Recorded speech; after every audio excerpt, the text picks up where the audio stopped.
Hello, everyone. Welcome back to another episode of Morgan's Pop Talks, breaking down the latest in reality TV and pop culture. How are we doing? I told myself in my notes that I was not going to go on a tangent today because, the first 2.5 minutes is always word vomit on the pod. And then as we press live, as we push record, I have the overwhelming feeling to tell you about the smokestack that's outside my house right now. If you don't know, I'm an Ohio girly, and people are always shocked about that. They're like, what? A Midwestern girly? You're not in California or LA? No, I'm in Cleveland. And there's smoke from the Canada wildfires going on right now. So the air quality, it's not looking great out there right now. And I'm a little scared. I feel like something strange is happening in the universe right now. First I feel like something is always strangely happening in the universe. Like I never feel 100, like I rate how I'm feeling on a scale of like 1 to 75. And I'm at a 60. And I've been at a 60 for the past, I would say maybe 2 weeks with the submersible and the Canada wildfires and just everything else that's going on. So I just want to say, if you're here today, we made it to today. There's no telling what tomorrow is going to bring. So we're going to enjoy the moment. We're going to enjoy the pod. And even though I wrote at the very top in all capital letters and in bolds that I was not going to go on a tangent, I did. And now it's time to get into the pop 3. These are the 3 biggest headlines in reality TV and pop culture for the week. Let's start with Kyle Richards and Mauricio Umansky. Now, this is pure speculation. Speculation in its purest form of an Instagram stalk. But just the most odd Instagram behavior coming specifically from Kyle Richards in regards to her husband, Mauricio Umansky. So fans first noticed that things were a little odd with Kyle Richards' birthday post to Mauricio, which was this week. It was rather icy. 2 Instagram stories back to back. One that said happy birthday at Mauricio, and it was a picture of him, just him. And then the next slide said only good vibes. With a picture of him in probably Aspen. There was snow on the ground and him holding a glass of white wine. Only good vibes. No I love you. No picture of them together.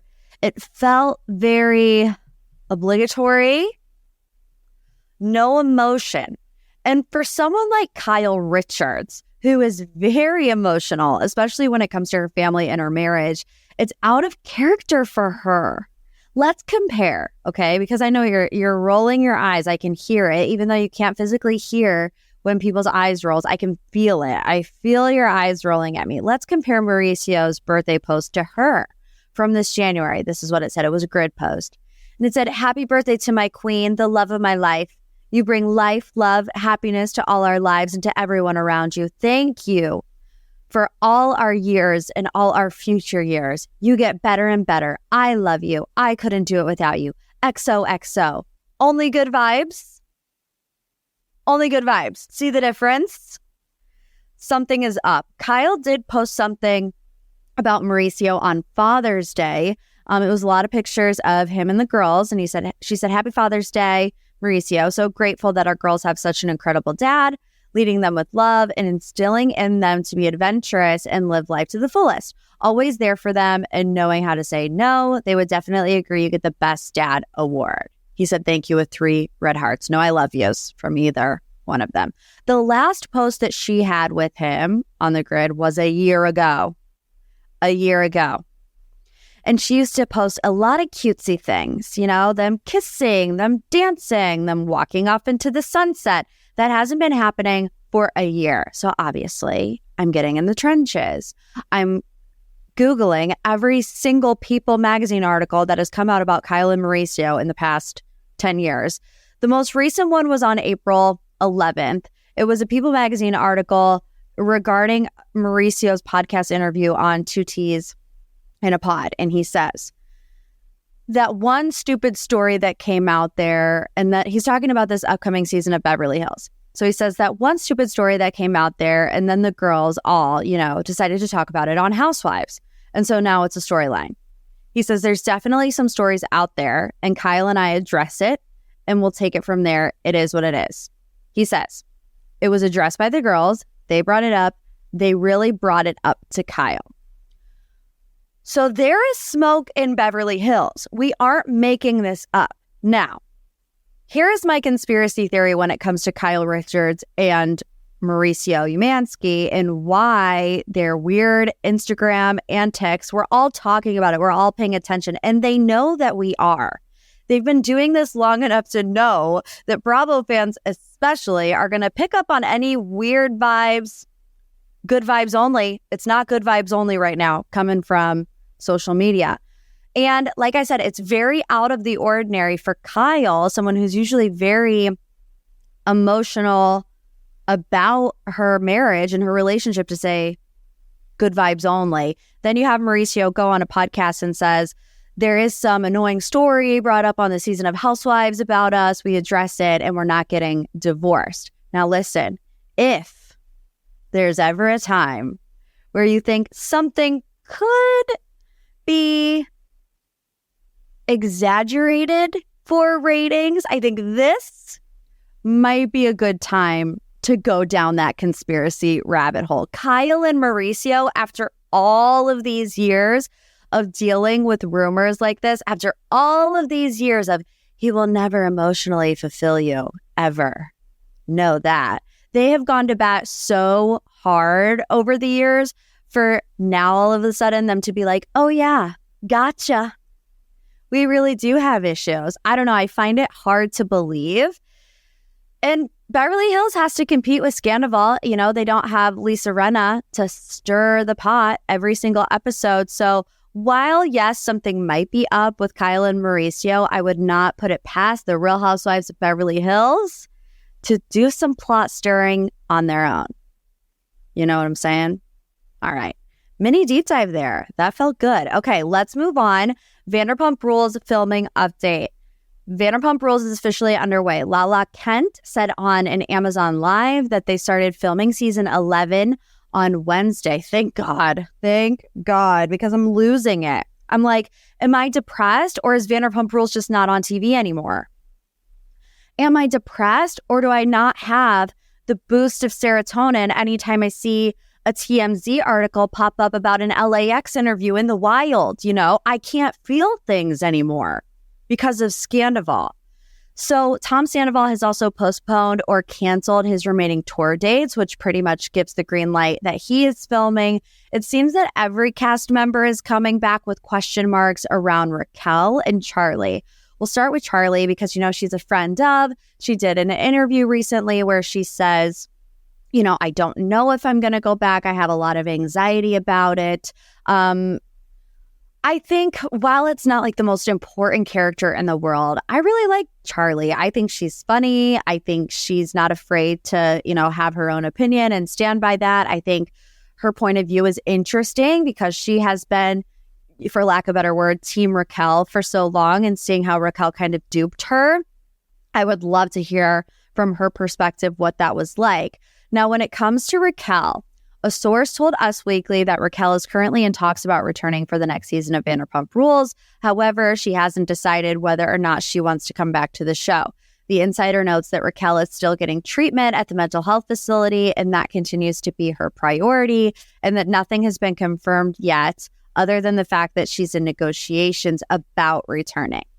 My prediction for season 11 with Vanderpump Rules when it comes to Raquel, since she hasn't been confirmed to film just yet. And I want to say, I do think they would do this from the beginning, even if she did sign on. So regardless of, when she puts pen to paper, whether it would have been now or in a couple of weeks, for her, I think we would have to go a while into season 11 without seeing her. The tension has to build because the main conflict is with the core cast. No offense to Raquel, but she really could be interchangeable with any person, and the fact that she's not a core member of this group. It would have had the same feel almost if it was one of Tom Sandoval's backup singers. Now, it's a little different because we do have obviously some interaction with her since she was engaged to James, but I think she would show up like episode 4 or 5 to face the music. And Raquel, like I said, she isn't the actual focal point. It's Tom and the relationships. So my prediction is that if she does come back, if she's still in contact with Tom Sandoval, he's going to convince her to come back. We've seen the power dynamic there. We've seen the hold he has on her. And he doesn't want to be the only one in front of the firing squad. So I could see him framing it like, we can get through this together. This would be good for the both of us. Maybe we can get people on board with us if they see how in love we are, when in reality, it's just to take some heat off of him. So there's my prediction, conspiracy theory, whatever you want to call it, for season 11. Let's move on to some Bachelor Nation news. Bachelor Happy Hour podcast was in loads of drama this week. So Becca and Michelle are out at Bachelor Happy Hour, and Joe and Serena are in as hosts. Now, I gotta be honest, never listened to Bachelor Happy Hour in my life. Never, not one single episode. So I can't tell you if this podcast is horrible. I can't tell you if it was great. I can't tell you if it deserves a People's Choice Awards. I don't know. I have no idea. What I do know is that Becca's soon-to-be husband, Thomas, is slamming the franchise on the way they handled the situation. I have an unpopular opinion about this, but first let's set the stage. So Becca announced on her Instagram that she was leaving Bachelor Happy Hour, and she was pretty positive about it. But then Thomas went on his Instagram and said, quote, "Without saying too much, I'm not exactly thrilled with some of the decisions and directions that have been going on behind the scenes the last several months." He says, "There was a business decision that was made. That's a decision I don't even disagree with. What I have a problem with, what I am frustrated in, and what I am distancing myself from is there is a right way and there is a wrong way to do things. Over the last 3 months, I have witnessed an absolute masterclass in how you should not implement change, how you should not roll out new strategies, and how you absolutely should not treat people." Then someone on an Instagram comment said, "Wishing Becca and Michelle could have said goodbye, especially since Becca has been doing the podcast for so long." And Thomas said, "Yeah, we would have liked that too." Okay. Deep breath here. Okay. Like I said, I don't really know the history of Bachelor Happy Hour. I do know there's been a little bit of a revolving door of hosts, and I don't know what the other hosts' goodbyes have looked like. What I do know and what I am overly familiar with is, in the entertainment industry, this is par for the course. Okay, let me explain. So I said this on social media, and then I got scared that my bosses would see it. So this is like a secret between us, okay? Between me and you. Don't go blabbing this around town. I worked in radio for 8 years, a morning show for 5 years. Many changes, right? And it doesn't matter if someone quits, or if someone is fired, or if someone's contract ends. I've seen a cast change, if that's what we're going to call it, 5 times, right, in my career. No one has ever been allowed to get on the air and say, "Thank you so much, this is my last day." Now, it might not be the case for everyone, but when you boil it all down, a morning show and a podcast are very similar when it comes to hosting, content, structure, all the behind the scenes of it all. So, like I said, it might not be the case for everyone anywhere, but in my opinion, no one's ever been allowed to do that. Why? Because at the end of the day, it's not about the particular talent. It's about the brand. It's not Michelle and Becca's podcast. It's the Bachelor franchise podcast. And the franchise maybe doesn't want to make this huge, big ordeal about this change, because if they do, some people won't come back regardless of who takes over. So if someone's tuning in and they hear Becca say, "I'm not coming back," some people will completely write it off and say, "Okay, I'm not listening to the podcast." Whereas if it's on social media, sometimes you miss things, right? Especially if you're not like on the pulse of what's going on. And they, open up their Spotify app or Apple Podcasts and they tune into Bachelor Happy Hour and they hear Joe and Serena, and they might give it a chance. Whereas before, they might not have. So it keeps like the change as low profile as possible. What is really hard to understand is that in the entertainment industry, you're told a lot it's not personal, it's business, but the lines get super blurry when the business is you as a person, right? And that is exactly what Becca and Michelle are dealing with right now. When you, as a personality, as a podcast host, also becomes the business decision, it's impossible for you not to take it personally. Do you get what I mean? So it's like the Bachelor franchise, they are just doing business. But to Thomas, who seems to be kind of speaking on Becca's behalf, it is personal. And I get that frustration because I've been on the receiving end of that phrase. It's not business, it's personal. And you're like, well, my whole entire career is about me being myself. How is it not personal? And, you know, Becca has shown a sense of loyalty to the franchise that they don't feel like it's reciprocated. And I would argue that haven't we learned that the Bachelor franchise is loyal to no one? They're not. It is what it is. And I think in a lot of entertainment fields, the loyalty from the company will never be reciprocated. Ask the many talented people who have been laid off in the entertainment for the past 3 years. I mean, long story short, like, Thomas, welcome to entertainment. It sucks here. Like, don't get me wrong. I love what I do, but it does come with this very weird juxtaposition, you know, like I said, of it's not business, it's personal. And to some people it is business, but to a lot of other people it is personal. So yeah, that's just how I feel about it. I don't want to completely bash Thomas and Becca here because, like I said, if you're a human and you're in their positions, you feel that way. But like, I've been doing it long enough to know that sometimes you just can't take it personally. Look, Becca and Thomas, I feel like they have reached the pinnacle of like Bachelor Nation royalty as much as you can. In today's day and age, they'll be fine. They will be fine.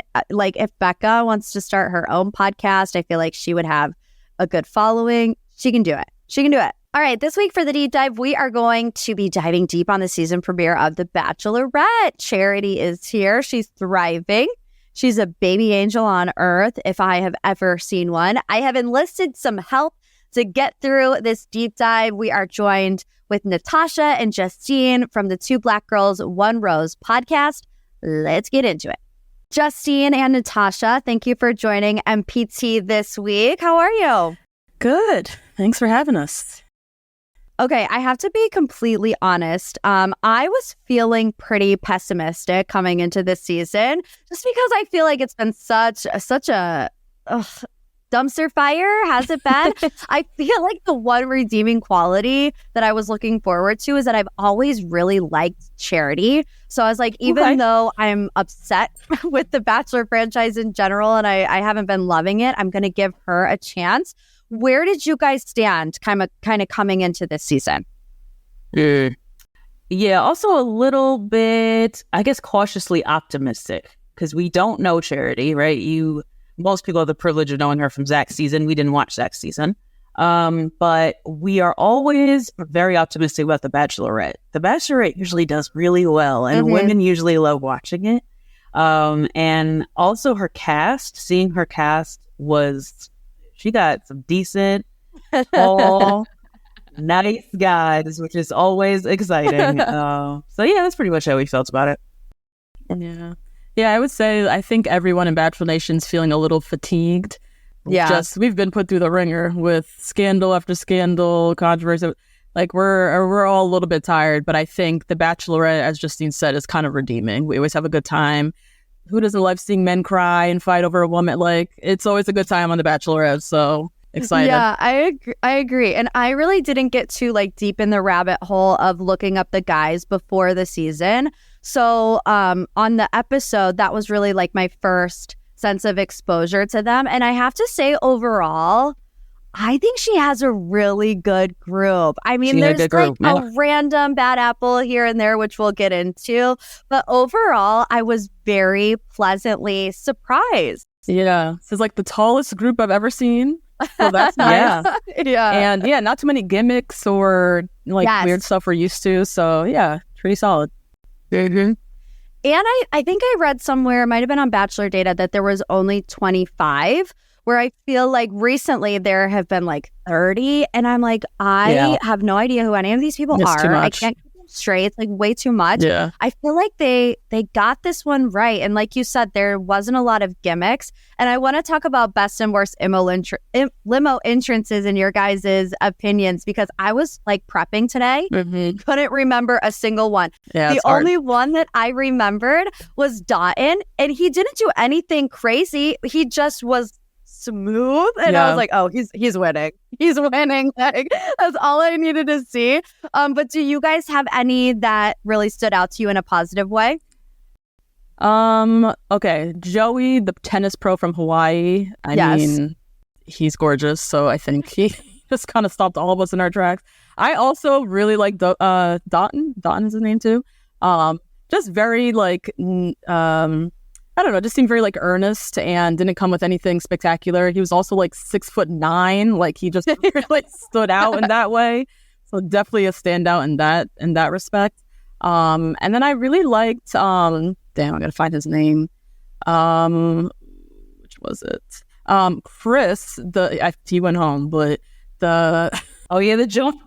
The jumper, he looked a lot better looking than his cast bio and his picture. So he was unexpected for me in that sense. But yeah, those are my standouts. Yeah, my number one standout is Warwick. Oh yes. He just came out with so much energy that he knows exactly how he looks. He looks fine as hell. He has a head of full, lovely hair. Yes. Jet black hair, not a gray hair in sight. Just beautiful. I really liked his entrance. And then I did like Aaron's entrance too. I did. I liked it. Even though he flipped a coin, which everybody flips a coin, I think I just like how Aaron looks. Yeah, right. It doesn't matter what you do, Aaron. It really doesn't. Yeah. Okay, and can we all admit, and I feel so bad saying this because like truly the most bless your heart, but Spencer. What is going on with Spencer? I don't know. What is happening? It's making me so uncomfortable. So uncomfortable. I felt weird talking about him. I was do like, too. This one we don't know. Like, I do too. Yeah. It's like you don't want to be too hard on him, but like literally every time he was on screen, I was like cringing inside. And to me, it was very obvious that it was like a producer, not necessarily a plant, but a specific decision. Right. Like, this guy is not going to win anywhere. the Bachelorette. Right. Exactly. Even Charity keeping him. I mean, do we think that was definitely a production decision? If I was uncomfortable through the TV screen, I can only imagine her sitting there with him, how she felt. So yes, definitely producer pick. So we also see Charity's brother show up, Nehemiah, going undercover. Initially I loved the twist. I didn't really feel like there was much of a payoff because no one said anything super incriminating. It wasn't one of those things where anyone came out and was like, yes, I am only here for followers. But we got like the very weird moment with Brayden. Some controversy around whether he was being cocky or just excited. Justine, what was your read on that situation? And then Natasha, you can give us your thoughts too. Yeah, he definitely was being cocky, I thought. If you're walking around saying how you kissed this girl, first of all it is a kiss. So you're showing that you're 24 and you're still like excited about this. You're very new to the dating scene. And then secondly, that you're very new to this franchise. You don't walk around saying that you're going to get the first impression rose and it's going to be clipped on your lapel. You don't do all that. Yeah. So the fact that he was saying all of that just showed that he was like very green, very young, very mature. I was shocked at the result of that discussion with her and her brother. Oh, getting the first impression rose. Getting the rose. Yeah. What? Yeah. For me, it just read very young. I feel like he was really excited. I don't think, we've seen kind of like macho, cocky, bravado kind of guys walking around the house before in past seasons. He wasn't giving me that energy. I think he was just like super excited, super young. It just came off as like very 24, I think. Yeah. Yeah, I agree. And I agree with you, Justine. Like the conversation that Charity had with Brayden, I was like, wait, what? Like this is totally going on a different direction when she was like, no, I like confident. You should be confident. And it's like, you have to be careful with that, especially with, you know, guys who go on The Bachelor, you know, like it's a very fine line. Yeah. And definitely also like rewarding bad behavior as well. Right. Like him getting the rose in the end was a little, all the guys were watching. Brayden has a target on his back and they all are kind of side-eyeing Charity as well. So I don't know. I thought that was a weird move. Mm-hmm. Yeah. And at first, I'll be honest, I'm like, I like to give people the benefit of the doubt. So like if somebody explains something and he's like, oh no, I was just excited. I'm like, okay, like he was just excited, whatever. And I start to believe that. And then you get to the end where they have this insane trailer for the season that we have never seen any of before. I feel like I was like, wait, what? And it seems like Brayden, you know, is going to be the center of a lot of drama. And this might be me, but like when I saw his statement earrings, I knew he's going to be the villain. I'm like, this guy. Those Francesca's earrings? This guy he's giving villain. It's giving villain energy. Yeah. Yep. Okay, let's talk a little bit about her instant connections. She had 4 kisses on night 1, which like, period. Yes. Do it. Okay, so she had Xavier, Aaron B, John, and Brayden. Did you guys feel did you have a favorite of the kisses? Did you feel like one of her connections with those 4 was the strongest? I mean, that kiss with Brayden was intense. It was long. That was a serious, like backseat of the car in the high school makeout session. That was serious. So that one was definitely not anything to overlook, particularly since, you know, people are watching her. She was just like very in the moment with him, which the other guys were really, the kisses were also really nice. I really like Xavier. He's one of my favorites too. He's fun. I like him too. Yeah. He's the scientist. They kind of like both leaned into each other. The kiss looked good as well. So yeah, those are my thoughts. Yeah, I agree about Xavier. I thought he had a really good one. And Brayden, I don't know, the afterwards, he's clouding me. These earrings are really clouding my judgment of this man. I think there's 2 of them, but he has 2 earrings in. Looking like, oh my God. I can't even say anything else about him besides like earrings. I will say I was very surprised by her kiss with John. I was not expecting that. Like, even when they're having the conversation, and I feel like all of her kisses were like hot and heavy, like wasting no time. Yeah. Yep. It's good. You have to see who you know, connect with. Okay. So we have an elimination. We have 6 guys go. Honestly, I feel like all the guys that got eliminated also got no screen time, which is pretty typical for night 1. It's like not anything crazy. We know we're shocked that Spencer still got a rose. I'm shocked that the wrestler with the long hair and the cowboy hat. Caleb. She likes the cowboy look because when he came in, she was like, "Ooh, that's nice. Like, you know, he's cute." She got a little something to say when he was walking back with the cowboy hat. That is a hard pass for me, but yeah, same. I was gonna say it would be immediately no. Immediately no. Nope. Oh my gosh. So then, like I said, we get to the end and we have just this bombshell trailer. And I don't know if this was an intentional decision by ABC. But, you know, I feel like even her season hasn't been promoted that great. You know, it's just been random videos of her like, these are 3 things I look for in a guy, right. You know, and it's nothing really that has been intriguing to people. No. But when I saw this trailer, I was like, oh my gosh, we are in for like I mean, it's way too early, but I was like, we're in for like a GOAT season. Someone leaves like late. Brayden fighting someone. She says she's in love with 2 people, like on the final rose ceremony day. What are your guys' thoughts on the trailer? Were you just as like thrown for a loop as I was?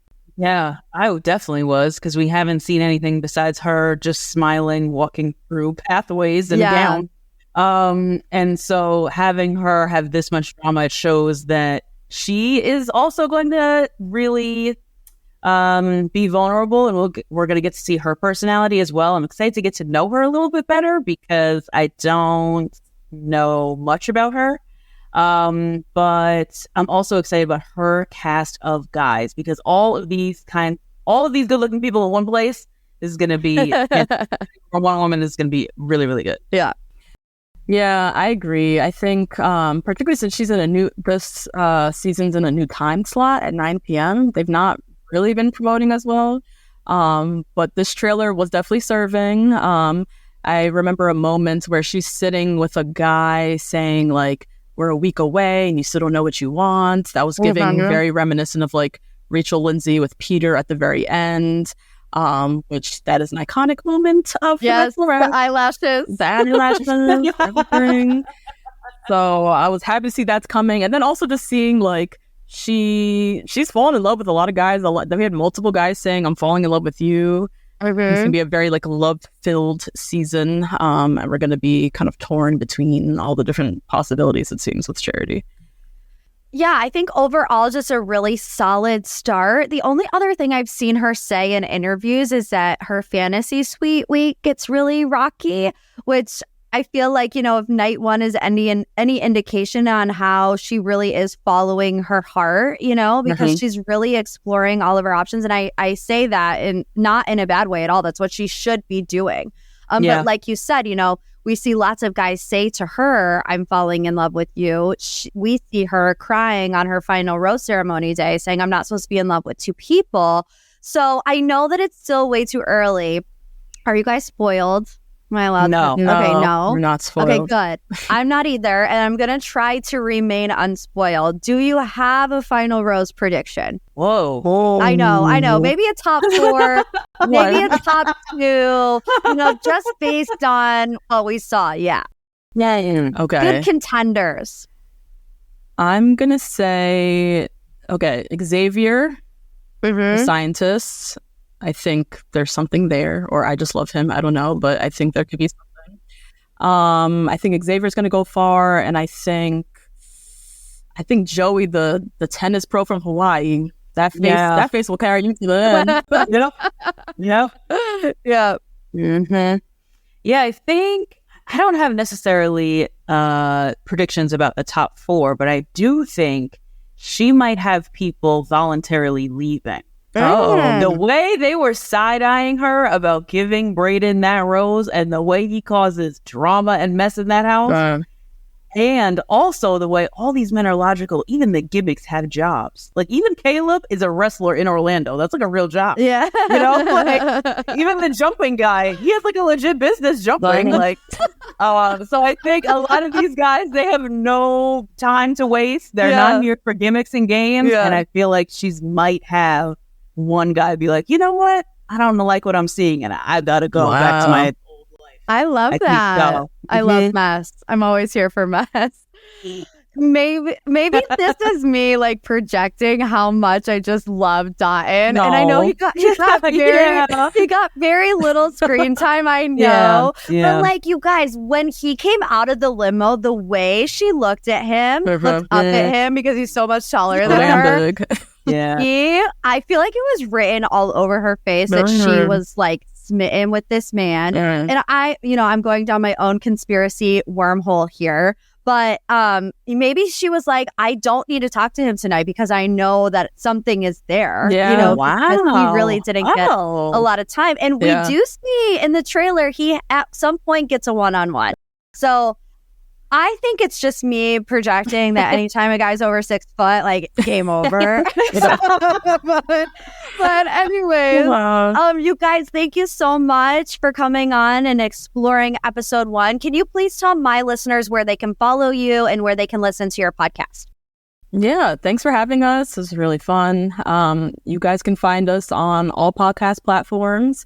And we are recapping The Bachelorette exclusively on our Patreon. That's patreon.com/2blackgirls1rose. Also find us on all social media, Instagram, TikTok, 2blackgirls1rose. We're also recapping Swiping America, which is a really cool documentary series on HBO on all platforms. And then a lot of good fun stuff on Patreon. Well, Justine and Natasha, thank you. Best of luck staying up until 9 o'clock to watch a 2-hour episode of The Bachelor every week. Oh my God. I'm gonna be a next day watcher. That's for sure. Yeah. All right. Bye guys. Thank you. Great. Thank you. All right, let's go. If you love me like a sis, because I know you do, leave the pod a review. You like that little rhyme? I worked hard on it. Okay, so if it got a little chuckle, give me a little 5 stars. Okay, if you want more fun and exclusive content from my true sisters, subscribe to the Patreon. Extra Pop on Mondays, Pop a Batch on Fridays. The link is in the show notes. Have a great week, and as always, love you like a sis.